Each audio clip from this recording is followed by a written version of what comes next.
அடுத்து வந்து identification of cash flow. Identification of cash flows. இது ஃபர்ஸ்ட் மீனிங் நம்ம பார்க்க போகிறோம். என்ன மீனிங் அப்படின்னு பார்த்தீங்கன்னா ஐடென்டிஃபிகேஷன் ஆஃப் கேஷ் ஃப்ளோ. என்னங்க? Identify all cash inflow and outflow of the project. எதுக்காக அதை கண்டுபிடிக்கணும்னு பார்த்தீங்கன்னா அப்போ தான் அந்த ப்ராஜெக்டுக்குள்ளே என்ன உள்ள கேஷ் வருது, வெளியே போகுது. Cash inflow money coming in. என்னங்க? Cash outflow money going out. அடுத்தது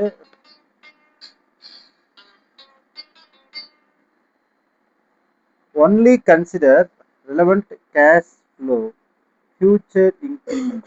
Only consider relevant cash flow future and increment. Future increase ஆகுதா decrease ஆகுதான்னு பார்க்கணும். Types of cash flows. Initial cash flow. என்னங்க? At the beginning of the year includes cost of assets. இப்போ ஒரு asset நீங்கள் வாங்கும் போது cost of assets, installation cost, working capital எல்லாம் தேவைப்படும். இதெல்லாம் கேஷ் அவுட்ஃப்ளோ இன்ஃப்ளோன்னு கேட்டால் இதெல்லாம் என்னங்க? Cash outflow. அசட் வாங்கும்போது காயிலேருந்து காசு வெளியே தானே போகும், அது அவுட்ஃப்ளோ தானே. எஸ், சிம்பிளாக சொல்கிறோம். Starting investment, subsequent cash flow. அப்போ ஃபஸ்ட்டு அசட் வாங்கிட்டீங்க, டியூரிங் த ப்ராஜெக்ட் லைஃப்பில் வந்து அதுக்கு ரெவன்யூ வரும், காஸ்ட் வரும் இல்லையா. இப்போ நீங்கள் அசட் வாங்கிட்டீங்க, இப்போ ஒரு ஜெராக்ஸ் மிஷின் வாங்கிட்டீங்க, அதுக்கு இன்வெஸ்ட்மெண்ட் பண்ணிட்டீங்க, அந்த மிஷின் இன்ஸ்டலேஷன் காஸ்ட்லாம் போட்டீங்க, அதுக்கப்புறம் அது வந்து ரெவன்யூ ஜென்ரேட் ஆகும் அல்லது எக்ஸ்பென்சஸ் ஆகும், அதுக்கு ரெப்ரிபேஷன் மெயின்டெனன்ஸ் ஆகும். அப்போ அது டேக்ஸ் ஆகுமா? டேக்ஸ் வருமா? டெப்ரிசியேஷன் வருமா? அப்போ அந்த ஃபஸ்ட்டு இன்வெஸ்ட்மெண்ட் பண்ணீங்க எதுக்கு? ஜெராக்ஸ் மிஷினுக்கு. அந்த ஜெராக்ஸ் மிஷின் ஸ்டார்ட் ஆயிடுச்சு, அப்போ டெய்லி ஒரு ஜெராக்ஸ்க்கு ₹1 வாங்குறீங்க. அப்போ என்னென்ன செலவு இருக்குது? டெப்ரிசியேஷன் ஆகும், கரண்ட் பில் செலவாகும், ஆட்கூலி இருக்குது, இங்க் வேணும். ஸோ இதெல்லாம் வந்து எக்ஸ்பென்சஸ்ஸு. அது விற்கிறது, ஒரு ஜெராக்ஸ் காப்பிக்கு விற்கிறது ரெவென்யூ. அப்போ இதுதான் டியூரிங் த லைஃப் ப்ராஜெக்ட். அப்போ சிம்பிள் வந்து இயர்லி ப்ராஃபிட் கேஷ் ஃப்ளோ. அப்போ இது வருமா? இன்வெஸ்ட் பண்ணிட்டீங்கன்னா அது ஒரு காஸ்ட்டு, ரெவென்யூ ஒரு இன்கம், ஆனால் செலவு ஒரு காஸ்ட்டு. அப்போ இன்ஃப்ளோ அவுட்ஃப்ளோ ரெண்டுமே கலந்துருக்குதா, இல்லை ஒன்று இன்ஃப்ளோ தான் இருக்குதா, இல்லை அவுட்ஃப்ளோ தான் இருக்குதா? ரெண்டுமே கலந்துருக்கு. இப்போ டெர்மினல் கேஷ் ஒரு ஸ்டேஜ் ஆயிடுச்சு, அதுக்கப்புறம் முடிஞ்சு போச்சு, அந்த மிஷின் என்ன செய்றீங்க? தூக்கி வேலைக்கு போடுறீங்க. அப்போ அது வந்து உங்களுக்கு என்ன கிடைக்கும்? அவுட்ஃப்ளோ கிடைக்கும். அவுட்ஃப்ளோ இன்ஃப்ளோவா? இன்ஃப்ளோ. அந்த பொருளை விற்றா நமக்கு வர்றது இன்ஃப்ளோ, உள்ளே வர்றது எல்லாமே இன்ஃப்ளோ தானே. காசு உள்ள இன்ஃப்ளோ. அப்போ அந்த ரெண்டாவது ப்ராஜெக்ட்டு ஸ்கிராப் வேல்யூவை நீங்கள் என்ன சொல்வீங்க? இன்ஃப்ளோன்னு சொல்லுவீங்க, அல்லது சேல் ஆஃப் அசெட்ஸ், அல்லது டேக்ஸ் எஃபெக்ட், அல்லது ரிலீஸ் ஆஃப் ஒர்க்கிங் கேபிட்டல். இதெல்லாம் நீங்கள் என்ன செய்யணும்? கன்சிடர் பண்ணணும். இதுதான் வந்து ஐடென்டிஃபிகேஷன் ஆஃப் கேஷ் ஃப்ளோ. அப்போ கேஷ் ஃப்ளோனா சிம்பிளாக நம்ம சொல்லிட முடியாது. கேஷ் ஃப்ளோ அப்படின்னு வந்து ஒரு மிஷின் வாங்கினா அந்த மிஷினால் நமக்கு கிடைக்கக்கூடிய வருமானங்களும் செலவுலையும் என்ன செய்யணுங்க? கணக்கில் எடுத்துக்கணும். புரியுதுங்களா இல்லையா? அடுத்து net cash flow. Important formula தான் மெத்தடு. பேட்டர்ன் சொல்கிறீங்க இல்லைங்க. பேட்டர்ன் என்ன? Profit after tax. Profit after tax plus depreciation. ஏன்னா டெப்ரிசியேஷன் என்பது ஒரு நான் மானிட்டரி எக்ஸ்பென்சஸ் இல்லைங்களா. அதனால நம்ம கேஷ், அது ஒரு கேஷ் இன்ஃப்ளோ அவுட்ஃப்ளோன்னு கேட்டால் டெப்ரிசியேஷன் இஸ் இன்ஃப்ளோ. அப்போ depreciation added because it is a non cash expenditures. அடுத்து வந்து relevant cost analysis. Only consider future cost, incremental cost, difference between options. அப்போ இக்னோர் பாஸ்ட் காஸ்ட்டு, அதெல்லாம் என்ன செஞ்சுருங்க நீங்கள்? இக்னோர் பண்ணுவீங்க. அப்போ இன்க்ளூட் என்னடாலும் opportunity cost, out of pocket, differential காஸ்ட்டை யூட்டிலைஸ் பண்ணணும்னு சொல்கிறாங்க. அப்போ decision using relevant cost. Decision என்னென்னு யூஸ்லாம்? அப்போ நீங்கள் வாங்கலாமா வேணாமா, மேக் ஆர் பை கான்செப்ட். என்னங்க? அக்செப்டா ரிஜெக்டா? நீங்கள் ரெண்டு விஷயம், மேக் ஆர் பை, அல்லது அக்செப்ட் ஆர் ரிஜெக்ட், அல்லது கண்டினியூ ஆர் ஸ்டாப். என்னங்க? அல்லது பெஸ்ட் யூஸ் ஆஃப் ரிசோர்ஸ். இந்த இதை நம்ம யூட்டிலைஸ் பண்ண முடியும். அப்போ இதை நீங்கள் போட்டிங்கன்னா தான் தெரியும்.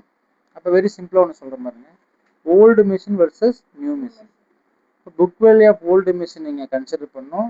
அப்புறம் sale value of old machine, cost of new machine, operating cost difference, decision வந்து அப்புறம் தான் நீங்கள் யூட்டிலைஸ் பண்ணுவீங்க இல்லையா. ஃபஸ்ட்டு ஓல்டு மிஷின் சேல்ஸ் பண்ணி நியூ மிஷின் வாங்குறீங்க, அப்புறம் அதோடைய காஸ்ட் ஆஃப் நியூ மிஷின்ஸு, அப்புறம் டிஃபரன்சஸ், இதெல்லாம் வச்சு தான் டெசிஷன் வந்து பார்ப்பீங்க. அப்போ ஒரு விஷயத்தை நம்ம ஸ்டார்ட் பண்ணும் பொழுதே வந்து பார்த்தீங்கன்னா இந்த கேஷ் ஃப்ளோ தான் ரொம்ப முக்கியமாக. ஆரம்ப முதலீடுலேருந்து சப்சிக்வெண்ட்லேருந்து எல்லாமே என்ன செய்யுது? டிட்டர்மின் பண்ணுறது கேஷ் ஃப்ளோ. அடுத்தது மிக முக்கியமான விஷயம் என்னன்னு பார்த்தீங்கன்னா கேஷ் ஃப்ளோ வெர்சஸ் ப்ராஃபிட். என்னங்க, ப்ராஃபிட் எல்லாமே கேஷ் ஃப்ளோ கிடையாது, கேஷ் ஃப்ளோ எல்லாமே ப்ராஃபிட் கிடையாது. எப்படின்னு சொல்றாங்க டிஃபரன்ஸ். ப்ராஃபிட் அப்படின்றது வந்து பேஸ்ட் ஆன் அக்கௌண்டிங். அக்கௌண்டிங்ல என்னன்னா, நான் 10 ரூபாய்க்கு ஒரு பொருளை விற்றேன், 15 ரூபா லாபம் கழிச்சிச்சு, அப்போ 5 ரூபா லாபம் நீங்க சொல்லுவீங்க. ஆனா 10 ரூபாய்க்கு நான் காசு கொடுத்து வாங்கினேன், ஆனா 15 ரூபாய்க்கு கடனுக்கு வித்துருந்தேன், அப்போ கிரெடிட்ல தான் இருக்குது. அப்போ 5 ரூபா லாபம்னா அந்த 5 ரூபா லாபம் இல்லை, கையில இல்லை, கேஷா இல்லை. அப்போ அதான் சொல்றாங்க, இந்த ப்ராஃபிட்ன்றது கேஷ் கிடையாது. என்னங்க, ப்ராஃபிட்னு கேஷ் இருக்கிறது எல்லாமே ப்ராஃபிட்டும் கிடையாது. அது லாஜிக் பண்ணுங்க. இப்போ பேஸ்ட் ஆன் அக்கௌண்டிங் வந்து அக்ரூவல் கான்செப்டா இருக்குது. இன்க்ளூட்ஸ் நான் கேஷ் ஐட்டம்ஸ், டெப்ரிசியேஷன் இருக்கும். அப்போ does not show real cash. Profit வந்து ரியல் கேஷை காமிக்குது. அப்போ கேஷ் ஃப்ளோ என்ன செய்யணும்னா based on actual cash flow, so real cash inflow out flow used decision making தான். அப்போ என்ன ஃபார்முலா சொல்றாங்க, profit is equal to revenue minus expenses minus depreciation. அதுக்கு இன்னொரு ஃபார்முலா வந்து profit plus depreciation minus capital எக்ஸ்பெண்டிஸ். Capex என்னங்க, repair என்னங்க,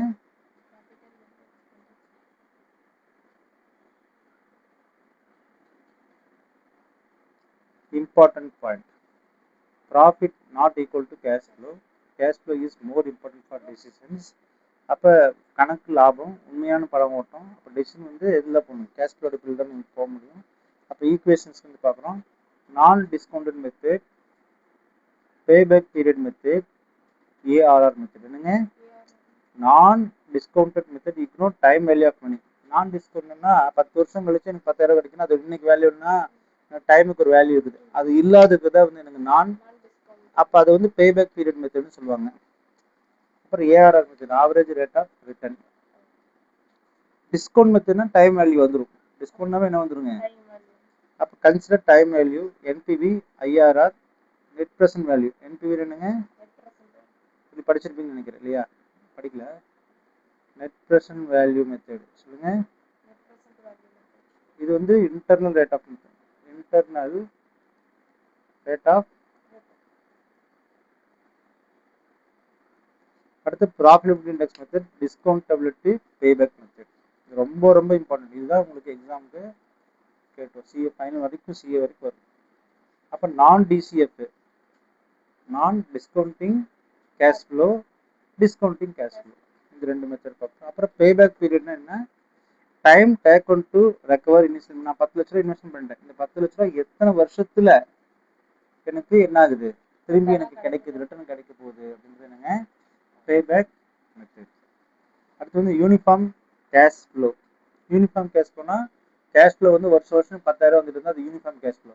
இந்த வருஷம் 10,000, அடுத்த வருஷம் 5,000 கிடைச்சா அது வந்து நான் யூனிஃபார்ம். அப்போ யூனிஃபார்ம் கேஷ் ஃப்ளோ நம்ம பார்க்க போகிறோம். நான் யூனிஃபார்ம் தான் நான் சொல்லவா, கேஷ் ஃப்ளோ வந்து டிஃப்ரெண்டாக வந்துட்டு இருக்கும். அப்போ அட்வான்டேஜஸ் ஆஃப் பேபேக். பேபேக் அப்படின்றது வந்து நான் போட்ட பணம் எனக்கு எத்தனை நாள் திரும்பி வருது அப்படின்னும் போது, அப்போ easy to calculate, simple to understand, help reduce risk, quick decision. Disadvantages என்னன்னு பார்த்தீங்கன்னா, டைம் வேல்யூ இக்னோர் பண்ணிடுது, கேஷ் ஃப்ளோ பேபேக் இக்னோர் பண்ணுது, நாட் அக்யூரேட், இது வெல்த் மேக்ஸிமைசேஷன் கேட்டது கிடையாது அப்படின்னு சொல்கிறது தான் இந்த கான்செப்ட். ஸோ கிட்டத்தட்ட நம்ம இது எல்லாமே படிச்சிட்டோம். இப்போ உங்களுக்கு கேபிட்டல் பட்ஜெட்டிங்கில் கேஷ் ஃப்ளோ தெரிஞ்சாச்சு, ஃபியூச்சர் கேஷ் ஃப்ளோ தெரிஞ்சாச்சு, டிஸ்கவுண்டிங் தெரிஞ்சாச்சு, நான் டிஸ்கவுண்டிங் தெரிஞ்சாச்சு. இப்போ இதை வச்சு நம்ம சம் போட்டிங்கன்னா உங்களுக்கு இன்னும் கிளாரிட்டி கேபிட்டல் பேசிக் கான்செப்ட்